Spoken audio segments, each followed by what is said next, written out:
and this is the Laura Flanders Show, a TV and radio program that shines a light on the solutions of tomorrow today. We report on the people and movements driving systemic change from the worlds of politics, arts, and entrepreneurship. Welcome. How are you doing? Are you drowning? Yes, me too. It's a phrase I hear a lot these days. Worries about work and health and elections abound. At the root, I think, are concerns that go to the heart of us about food and family and home and how to live. Today's guest says we can learn much about all of those questions from marine mammals. They are the experts, after all, in not drowning. Alexis Pauline Gumbs was last on this program for a special she led on revolutionary mothering a few years ago. I am heart-happy to have her back. Her most recent book is Undrowned, Black Feminist Lessons from Marine Mammals, for which she won the prestigious 2022 Whiting Prize for Nonfiction. Welcome back, Alexis. Truly, I couldn't be happier to have you with us. I'm so happy to be here. Thank you. Just to start, from mothering to undrowning, is there a theme here? Oh, definitely. Definitely. I mean, in fact, the first piece of Undrowned that I actually shared beyond my own desk was about mothering. And it was the day before Mother's Day. It was about the hooded seal and how the hooded seal gets what they need from their mother's milk. Within 3 days, they get enough nutrients to travel all the way around the world. And so the theme of mothering and what marine mammals can teach us about mothering is all through this book.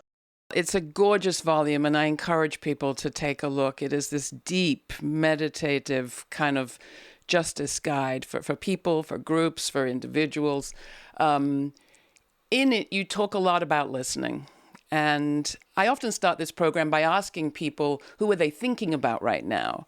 But I think I'm going to start by asking you, who are you being called by in this moment? Perhaps which mammal? I'm feeling very called by the seals in this moment. There's something about how they move on land and in water that is calling me. I think that type of adaptability is what I need in my life right now, and maybe what we need collectively for the times we're navigating. I think many of us really are feeling that huge waves are coming at us from all directions, many of which seem super scary and kind of overwhelming. Can you just talk about how you are riding these waves right now, just to stick with the metaphor? So this actually takes me beyond the seals to the dolphins and porpoises and some of the whales that have dorsal fins. Right? I think about the idea of a dorsal fin as this physical technology that evolved over millions of years, and its basic function is to allow someone to have enough stability in a constantly moving ocean or river or wherever they are to be able to decide, right? To be able to have intentionality about movement in this context where the ocean is huge. The pressure of the water, the movement of the water is something that no individual animal could ever control. And yet, this idea of a dorsal fin is like, what does it mean to be where I am and decide, am I going to move this way? Am I going to move this way? And in Undrowned, I write about, we don't have dorsal fins physically, but what are our dorsal practices? What are the practices that keep us able to be present to a moment where, as exactly as you say, it's like one thing after another is like rushing in and very destabilizing, triggering, can be re-traumatizing, all of those things. And so what are the practices that allow us to be able to be like, okay, but I still decide how I meet this moment? And I think that absolutely, I wish I had an actual dorsal fin, but until then, it comes from the grounding practices. It comes from meditation. It comes from staying connected to people who share the values and have the political bravery that enlivens me. It's intentional. Could you take a moment to share some that are close to you? Black feminist breathing is something that I made up for myself, really. That is a grounding practice where I really just repeat mantras that come from the thinkers, the writers, the activists who've shaped my practice of Black feminism. And I repeat them as my meditation mantra. So June Jordan says, love is life force. I repeat that and I repeat that and I repeat that. And it actually it's for me to reclaim my breathing and my body and to have that repetition going in my brain, as opposed to the like, what should we do? Am I doing enough? Am I smart enough? Why is this, like all of that is understandably circulating in my mind, and I'm grounded in love is life force. There's a great line in one of your pieces. I scribbled it down here. I would breathe at the pace that love requires. Yes, exactly. I was inspired to even think that it's possible to breathe at the pace that love requires, because the harbor seal can actually slow their heart down from like 120 beats per minute to 3 or 4 beats per minute, which is like, what?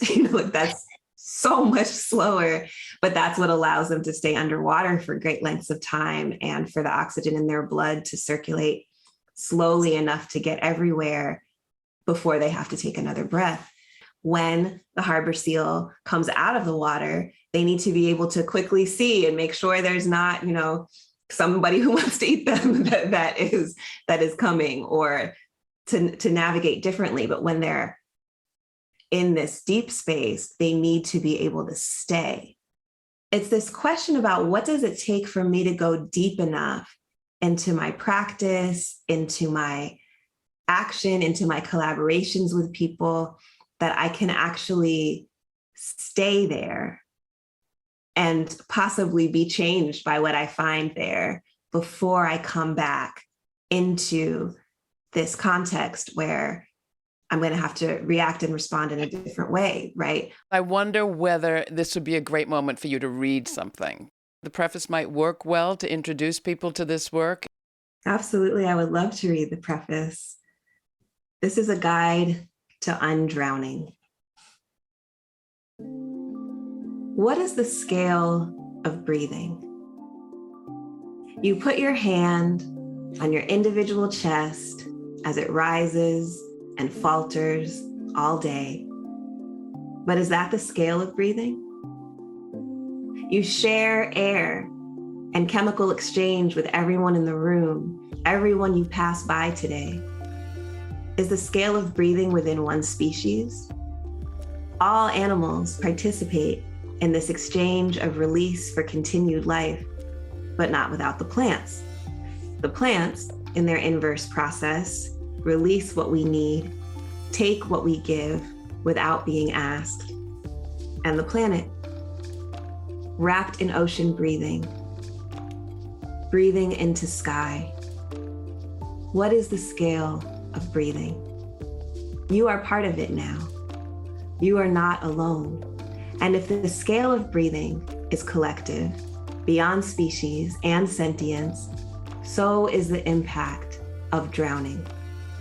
The massive drowning, yet unfinished, where the distance of the ocean meant that people could become property, that life could be for sale. I'm talking about the Middle Passage and everyone who drowned and everyone who continued breathing, but I'm troubling the distinction between the two. I am saying that those who survived in the underbellies of boats under each other, under unbreathable circumstances, are the undrowned. And their breathing is not separate from the drowning of their kin and fellow captives. Their breathing is not separate from the breathing of the ocean. Their breathing is not separate from the sharp exhale of hunted whales, their kindred also. Their breathing did not make them individuals. It did not make them individual survivors. It made a context, the context of undrowning. Breathing in unbreathable circumstances is what we do every day.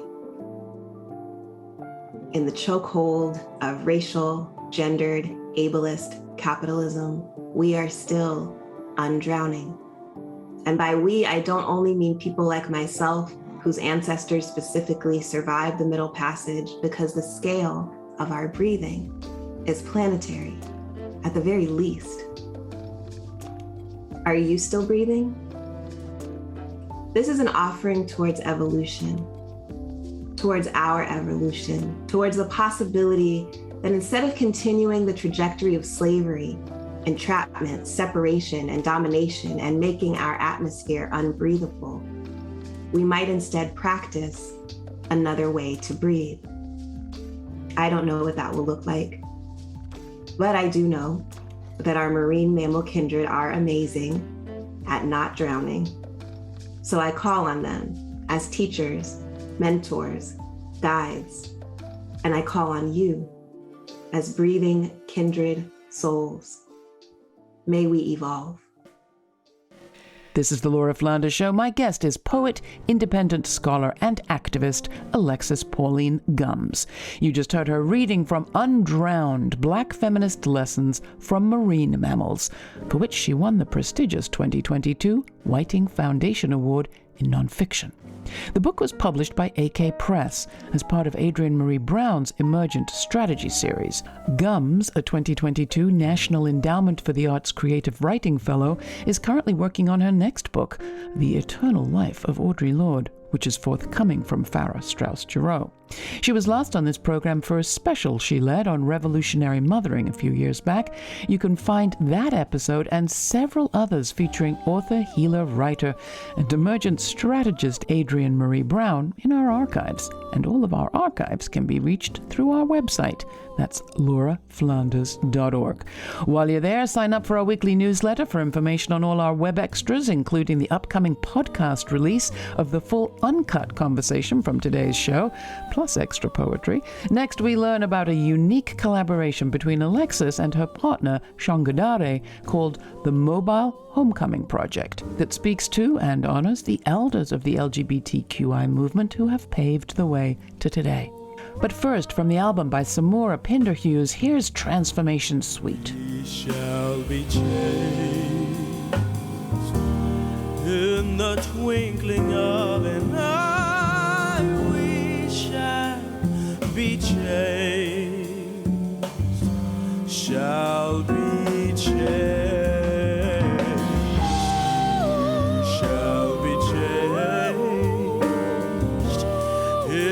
Twinkling of an eye, we shall be changed, shall be changed.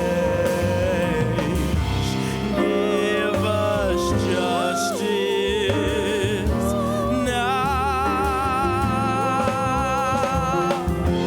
Give us justice.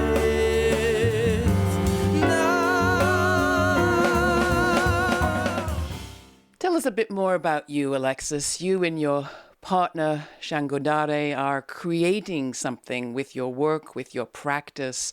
Can you talk a bit about it and why and what it looks like, this kind of, living library, mobile homecoming, catalytic gathering and learning and sharing project you have going on? My partner Shangodare and I collaborate to co-create the Mobile Homecoming Trust now. It first was Mobile Homecoming Project, and it really was just a love quest. It was an idea that we had. We really wanted to listen across generations, and we wanted to listen in particular to LGBTQ feminists who are our elders, with the wonder of how could you exist? What has kept you alive?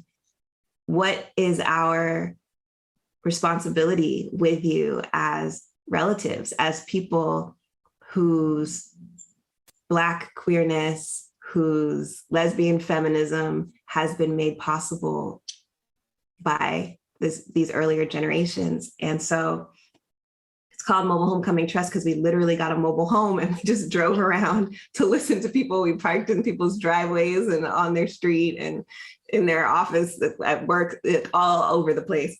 just so we could be with them and listen. And I wrote praise poems for everybody. My partner composed drum beats, and we did dances, and just to really honor that we know that we could not exist in the way that we exist without those who came before, even if we had never met them before. And then, of course, there are people who we have met before who lovingly mentored us. And so as we did that, this has been almost 14 years ago that we started this journey. We learned so much from listening. We learned that people wanted to be together, so we started to do retreats. We learned that people really are thinking about how to live differently and live communally.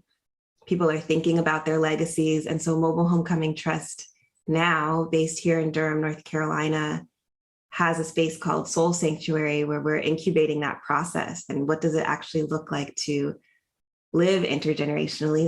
That phase is starting soon. And what does it mean to activate what we call an experiential archive, the archive of our existence, what we learn from actually being together? That's what makes it a living library. So yeah, that's what we do, because that's what we need. In all of this, what are you hearing about where we are? I'm sure like you one of the things I appreciate about Undrowned is there are a lot of animals that go down and then come back and disappear and then reemerge, and people think they're lost, but they're really not lost. Where are we? I think I am torn between believing we're on the cusp of something truly extraordinary and transformational, and it's with that spirit that I dedicate my work, because what else would you dedicate it to? But there are certainly days where I think, whoa, this old is going down with a big fight. I think that we're in this place where it has become impossible to ignore the urgency of our values. I think that we're in a place where our material relationship with the planet is impossible to ignore. It's an exciting place to be, because what actions we take, the ways that we collaborate, the inventiveness that comes out of those forms of clarity, even the going in and coming back out of people because of quarantine and all of those things, I do think it makes so many things possible. And it's really hard to be with these urgencies and it's like our denial is not tenable. I've been surprised by people's willingness to hold on to forms of denial when it takes so much to deny any of this right now. And that's clarifying for me, right? And that means that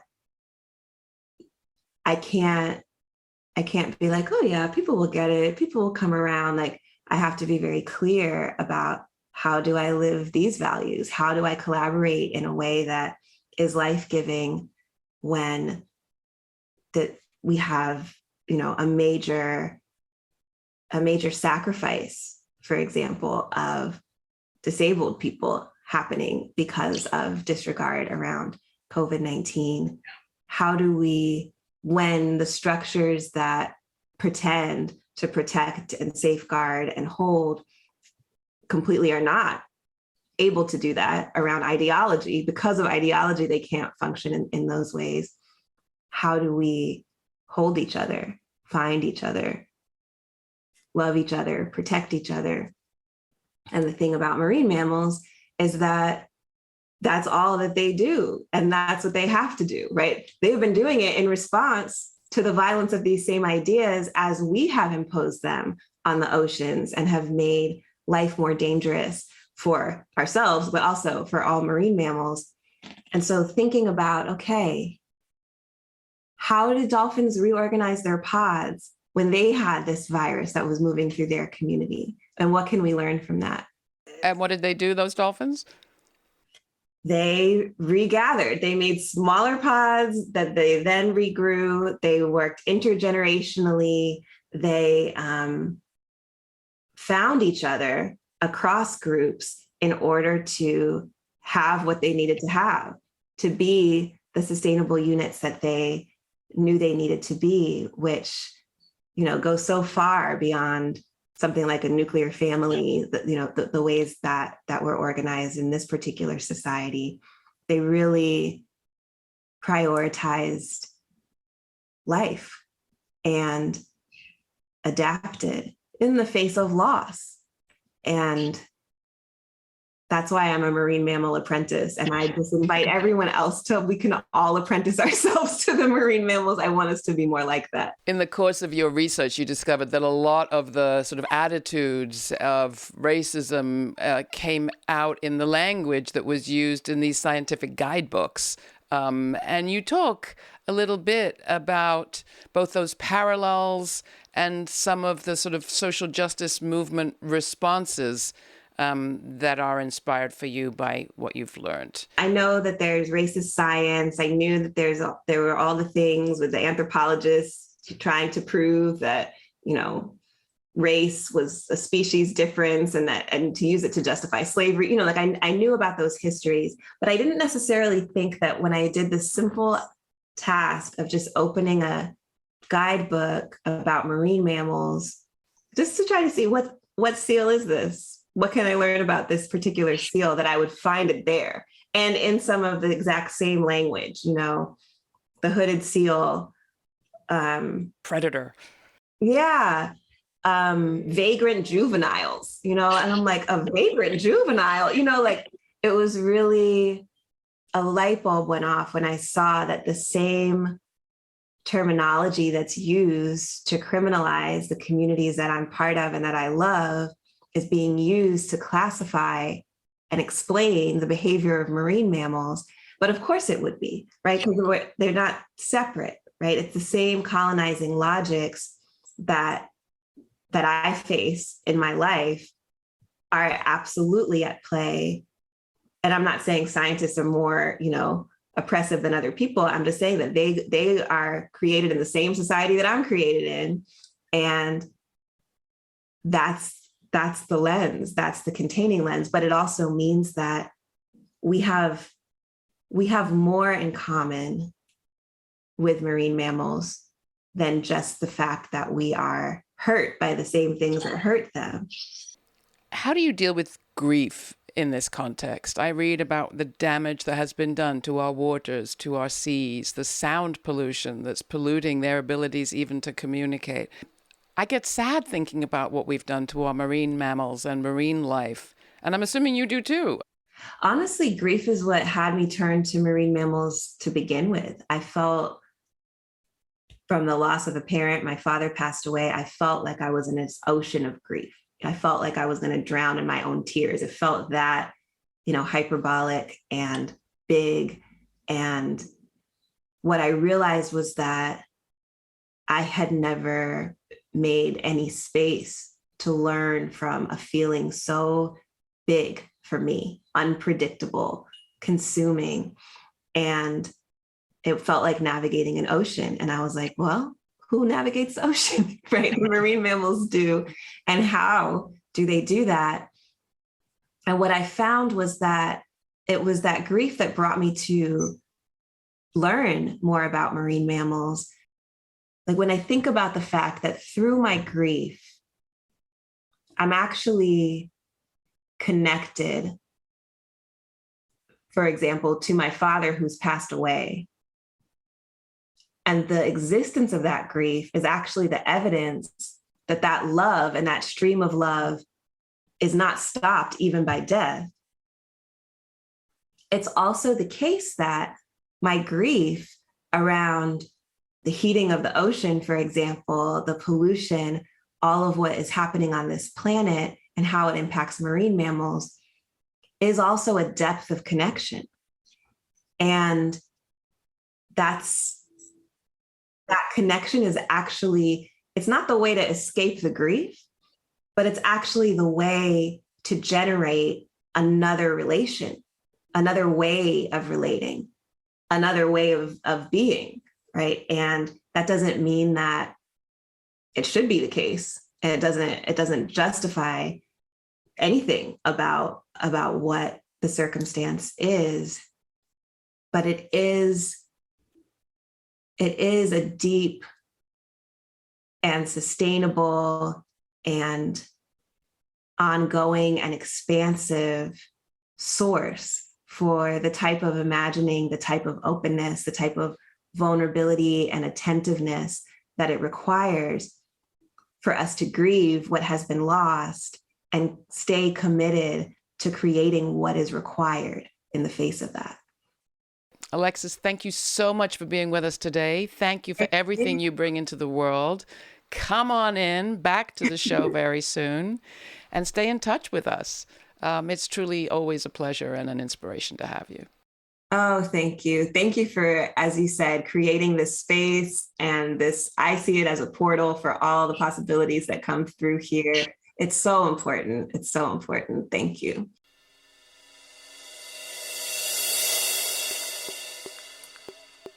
Undrowning. I was pretty focused on that as a kid, learning to swim, and then later learning to be a lifeguard. I remember in those classes, they taught us that a person struggling for breath does the most irrational things, even reaching out and trying to drown the very person who stands a chance of saving their life.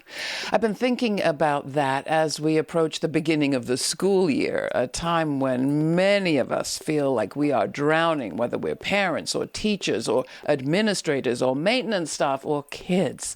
It's a pretty overwhelming time in the year for many. And it's a time when a lot of people have been wondering how that $190 billion in COVID pandemic relief that went to the education department over the last few years has been spent. Well, it turns out a lot of it was spent on things like plexiglass walls and monitoring and policing, things that didn't help so much against the virus. What really helps, it turns out, is ventilation. New systems for ventilating the air and keeping it clean and fresh are good not just for public health, but for our thinking and our well-being. So how about it? More into breathing, less into policing. A way to start the season? I think so. Thanks for joining us.